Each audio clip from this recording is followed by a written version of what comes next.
All right, let's jump into today's deep dive. We're going behind the scenes of movie reviews. Specifically, we've got these excerpts from the Times of India's entertainment section. It's kind of a cool snapshot of what's hot and what's not, across different film industries right now. Yeah, it's really interesting to see what's grabbing attention. I Yeah. think you'd be surprised by the range. It's not just the usual Hollywood blockbusters. Oh, absolutely. But let's start with something familiar, maybe, like Bollywood. I bet our listeners probably heard of that. One title that really jumped out at me was Badass Ravi Kumar. Oh, yeah. That's a name that grabs your attention, right? Totally. I Yeah. mean, just the name alone makes me curious. And it's got a pretty big cast, too. Himesh Reshammiya, Sunny Leone, and Prabhu Deva. That's quite a lineup. Hmm. But the critic rating is surprisingly low, like only 1.5 stars. Kind of makes you wonder if living up to a title like Badass is actually pretty hard, huh? Huh? Yeah, maybe it sets the bar a little too high. It really does make you think about those titles and how they don't always reflect the quality of the movie, do they? No, not at all. I mean, that's where I guess the whole idea of subjective opinions comes in. Even in Bollywood, Yeah. where Yeah. there are kind of certain expectations, right? Like for those big Masaltha films, you're still going to have a whole range of reactions. Take Love Yapa, for example. It's also a Bollywood movie. It stars Junaid Khan and Kushi Kapoor. And it got a 3-star rating. Okay, so not amazing, but definitely better than 1.5. Yeah. It's interesting how those ratings can be so different. Speaking of different, one thing that really intrigued me in these excerpts was the section on regional Indian cinema. Are you familiar with that at all? Oh, yeah, a little bit. But I think a lot of people might not realize that it's like there are all these separate film industries within India itself, each one with its own like style and traditions. Yeah, it's kind of like discovering a hidden world of cinema, right? So many stories being told. I was reading about films like Thandal, for instance. It's a Telugu film with Naga Chaitanya Akini and Sai Pallavi. Now, Telugu cinema, I've heard, is known for its visuals, like those big historical Oh, yeah. Lots of grandeur and spectacle. and just the name Sandal itself. It sounds almost mythical, doesn't it? It totally does. And then there's Vida Moyarchi, which is a Tamil film. It's got Ajit Kumar and Trisha Krishnan. I think that title translates to something like The Grand Reveal, Mm. or maybe The Grand Design, which could be hinting at, well, maybe an action-packed plot, Hmm. or even some kind of mystery. Okay, so we've got Telugu and Tamil. What other regional industries are we talking about here? Well, there's also Malayalam cinema. They've got a film called Oruja Ate Jathakam with Vineet Srinivasan. Malayalam films are often known for their really realistic stories, like very character-driven plots.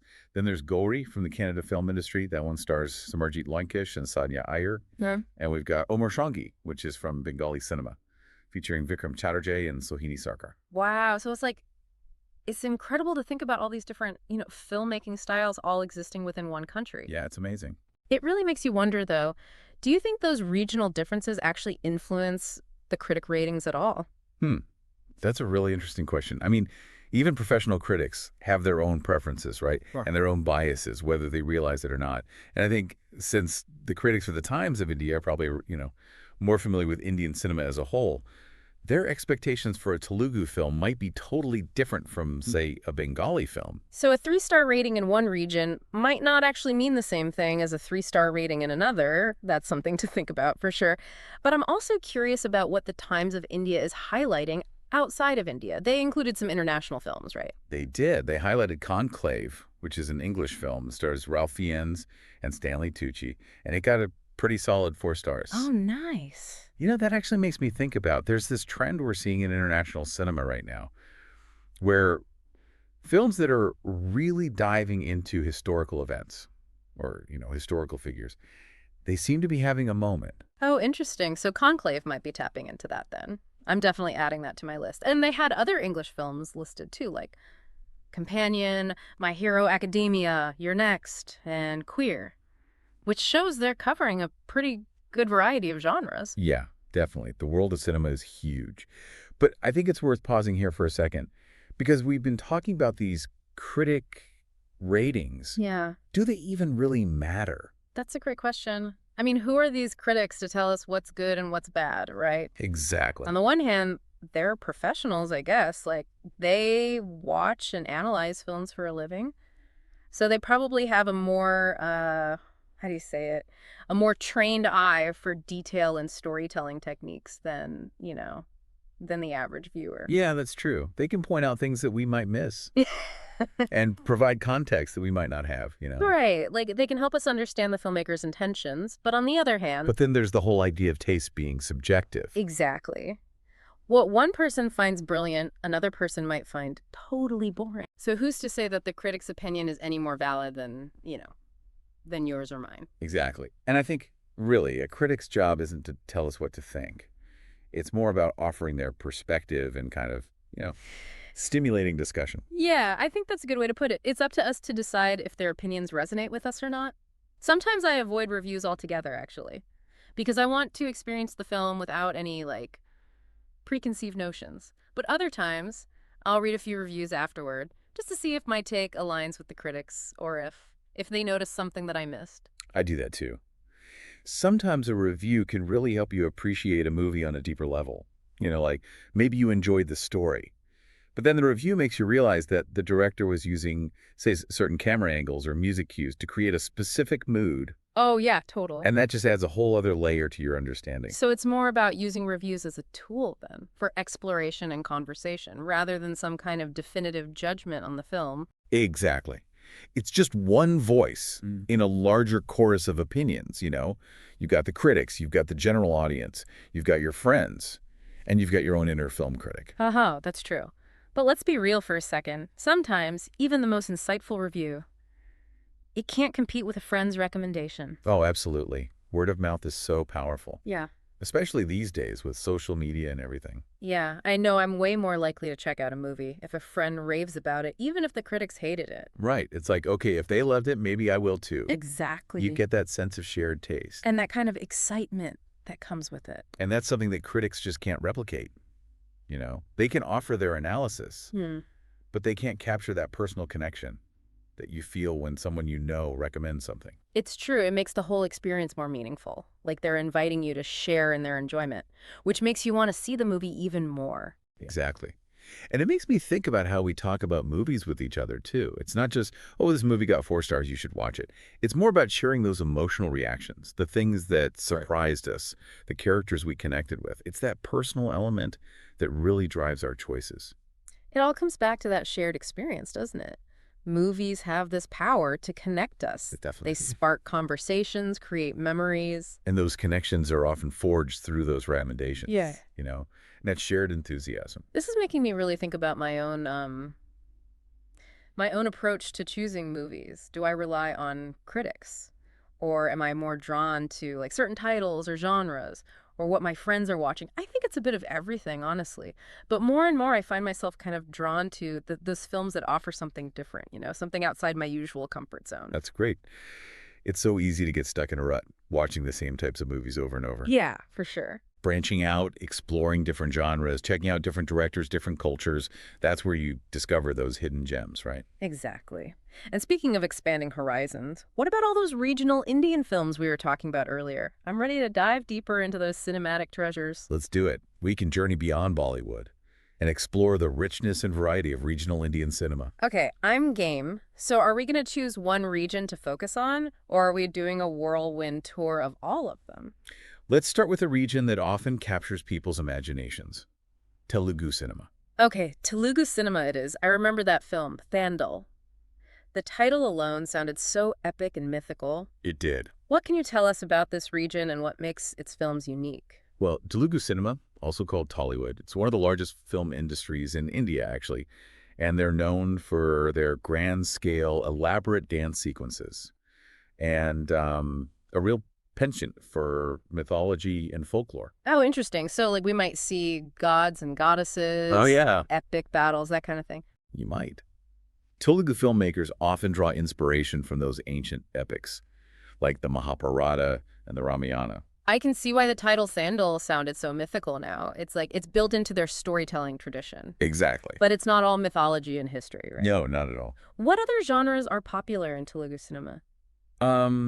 They have a strong tradition of action films, romantic comedies, family dramas. It's really like a buffet of cinematic flavors. So there's something for everyone, basically. Yep, pretty much. I'm starting to see why it has such a devoted following. Oh, It yeah. sounds like a feast for the senses. But I'm curious, are these films only popular in, the Telugu-speaking regions of India? Or do they have a wider reach? I mean, they definitely have a huge following within those regions. But Telugu cinema has been breaking language barriers in recent years. Oh, really? Yeah, streaming platforms have played a big role in that, actually. Right. They're introducing these films to a global audience. That's pretty cool. So it's possible you've already encountered a Telugu film without even realizing it. Wow, that's fascinating. It really speaks to the power of storytelling, to transcend those cultural boundaries. But I think it's time for a quick pause. Let our listener digest all this amazing information, Yeah, we've covered a lot of ground. from Bollywood blockbusters to bio bubbles to, well, all the nuances of movie reviews. It's been quite a journey. But the adventure's not over yet. We'll be back in a flash to continue exploring, so stay tuned. Definitely. You know that story about Priyanka Chopra almost losing her career? Makes you think, huh? It really does. I mean, it's amazing how even someone like her, a global icon, faces those kinds of setbacks. Yeah, it shows you that. Even in a field like that, it's not always smooth sailing. Definitely not. And it's interesting how sometimes those challenges lead to the most interesting stories. Speaking of challenges, you mentioned those biobubble protocols for Anathe earlier. Oh, right. Yeah. It's kind of hard to imagine what it must have been like to work under those conditions. Yeah, I mean, talk about dedication, right? It really makes you appreciate the effort that goes into making the movies we get to watch. Absolutely. But let's shift gears for a second and go back to the idea of movie reviews. We've talked about how they can be subjective and how critics have their own tastes, all that. But practically speaking, how should our listener actually use them? Good question. Like, should you check the reviews before watching a film? Or is it better to go in blind? I think it really depends. Some Yeah. people, they really want to form their own opinions, without any outside influence. Yeah, they want that fresh perspective. Exactly. No expectations set by a critic or anything.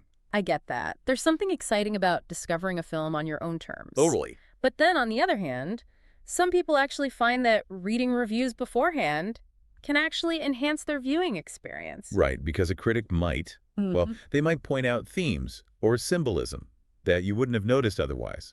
Or they might provide some context. That helps you understand the film better. Oh, yeah, for sure. I've definitely had times where a review helped me appreciate a movie on a much deeper level. Right.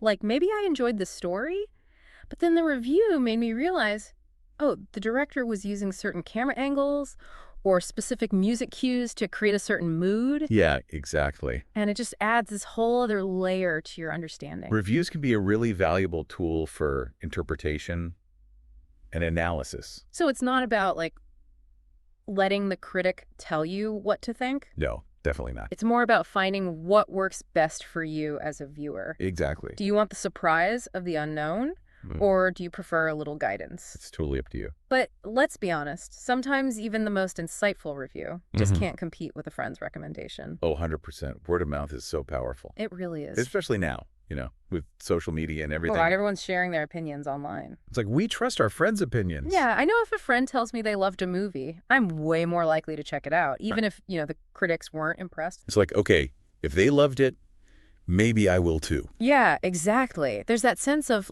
shared taste. Yeah, and excitement. You want to experience it together. And that's something that critics just can't replicate. They can't bottle that up. Nope. They can offer their expert analysis, sure, but they can't capture that personal connection, that we feel when it's someone we actually know. It makes the whole experience more meaningful, I think. It makes me think about how we talk about movies with each other, too. It's not just, oh, this movie got 4 stars, you should watch it. It's more about sharing those emotional reactions. It's like, did it make you laugh? Did it make you cry? Exactly. Did it make you think? Were you surprised? Which characters did you connect with? It's those personal elements that really influence our choices. It all goes back to that idea of a shared experience, right? Yeah, movies have this power to connect us, spark conversations. They create memories. And those connections are often forged through recommendations and that shared enthusiasm. This is really making me think about how I choose movies, Do I rely on critics? Or am I more swayed by, certain titles or genres? or what my friends are watching. It's probably a combination of things. Yeah, I think it is. But I will say, more and more, I find myself drawn to films that, well, they offer something different, something outside of my usual comfort zone. And that's great. It's so easy to get stuck in a rut watching the same types of movies over and over. Yeah, for sure. Branching out, exploring different genres, directors, cultures. That's where you discover those hidden gems. Exactly. And speaking of expanding horizons, what about all those regional Indian films we touched on earlier? I'm ready to dive deeper into those cinematic treasures. Let's do it. We can journey beyond Bollywood. Yeah. And explore the richness of regional Indian cinema. Okay, I'm game. So are we going to pick one region to focus on, or are we taking a whirlwind tour of all of them? Let's start with a region that, well, it often captures people's imaginations. Telugu cinema. Okay, Telugu cinema it is. I remember that film, Thandal. Just the title alone sounded so epic and mythical. It did. What can you tell us about this region, and what makes its films unique? Well, Telugu cinema, sometimes called Hollywood, is one of the largest film industries in India, actually. And they're known for their grand-scale, elaborate dance sequences and a real penchant for mythology and folklore. Oh, interesting. So we might see gods and goddesses, Oh, yeah. epic battles, that kind of thing. You might. Telugu filmmakers often draw inspiration from those ancient epics, like the Mahabharata and the Ramayana. I can see why the title Thandal sounded so mythical now. It's like it's built into their storytelling tradition. Exactly. But it's not all mythology and history, right? No, not at all. What other genres are popular in Telugu cinema? They have a strong tradition of action films, romantic comedies, family dramas. It's really like a buffet of cinematic flavors. So there's something for everyone, basically. Yeah, pretty much. I'm starting to see why it has such a devoted following. Oh. It sounds like a feast for the senses. But I'm curious, are these films only popular in, the Telugu-speaking regions of India? Or do they have a wider reach? I mean, they definitely have a huge following within those regions. Yeah. But Telugu cinema has been breaking language barriers in recent years. Oh, really? Yeah, streaming platforms have played a big role in that. They're introducing these films to a global audience. That's pretty cool. So it's possible you've already encountered a Telugu film without even realizing it. Wow, that's fascinating. It really speaks to the power of storytelling, to transcend those cultural boundaries. But I think it's time for a quick pause.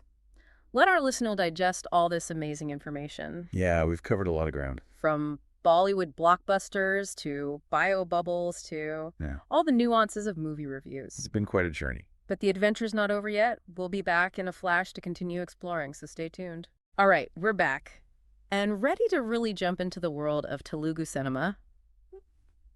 Or Tollywood, as I've learned it's called, from what we were talking about. It sounds like a really fascinating mix, history, mythology, and just pure entertainment. It really is. And one of the things that makes it so captivating is that visual spectacle, Oh, yeah, you're saying how? Like elaborate sets, Yeah. stunning costumes, and just incredibly choreographed dance sequences. I mean, that sounds like a full sensory experience. Makes sense why you said it was a feast for the senses.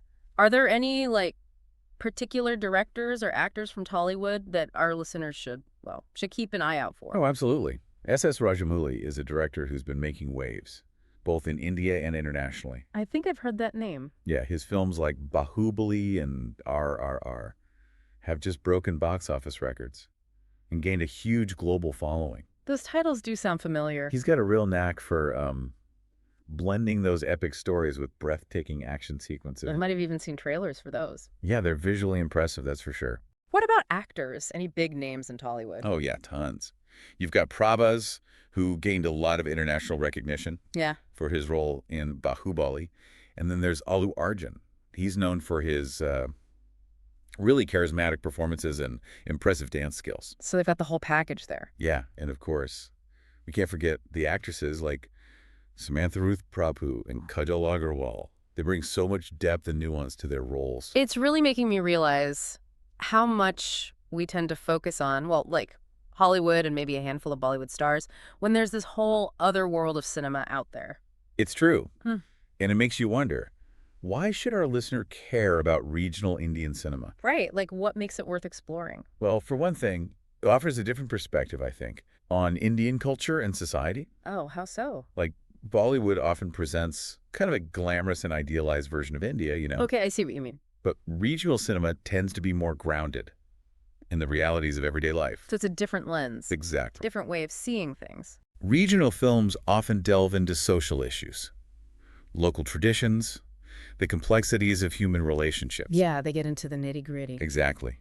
And they do it in a way that feels very authentic and relatable. It's like a window into a different side of India. Yeah, beyond the glitz and glamour. And let's not forget the entertainment factor, right? I mean, we talked about those elaborate dance sequences. Yeah, the action, the drama. There's something for everyone. Exactly. It's like discovering a treasure trove of stories that you never knew existed. I love that analogy. It really does feel like that, doesn't it? And the beauty is, you don't need to be an expert on Indian culture or speak any of the languages to appreciate these films. Yeah, that's the great thing about movies, I think. Those emotions, the conflicts, the triumphs, those are universal themes. They resonate with everyone. Exactly. So where can our listener actually find these films? Well, streaming platforms have been a game changer. Services like Netflix, Amazon Prime, even some specialized platforms dedicated to Indian content. So there are options out there. They're making these films much more accessible than ever before. That's great news. So no excuses, basically. Yeah. Just fire up your streaming service and start exploring. This deep dive has been such an eye-opening experience. Seriously, from Bollywood to regional Indian cinema, to critics, celebrity gossip, even pandemic-era filmmaking. We've covered a lot, We really have. but we've barely scratched the surface, right? I know. It makes you want to keep going. The world of cinema is so vast and always changing. It's amazing. But hopefully we've given our listener a taste of what's out there, beyond their usual watch list. And maybe sparked a little curiosity to explore some more. So as we wrap things up here, what's the one key takeaway you want our listener to remember? Don't be afraid to step outside your comfort zone. Challenge your assumptions about what makes a good movie. Be open to new stories, new perspectives. New ways of seeing the world. Ex- And on that note, we encourage you to continue the cinematic adventure, explore those streaming platforms, check out the Times of India's entertainment section, and most importantly, let yourself be swept away by the magic of storytelling. From all around the world, happy watching.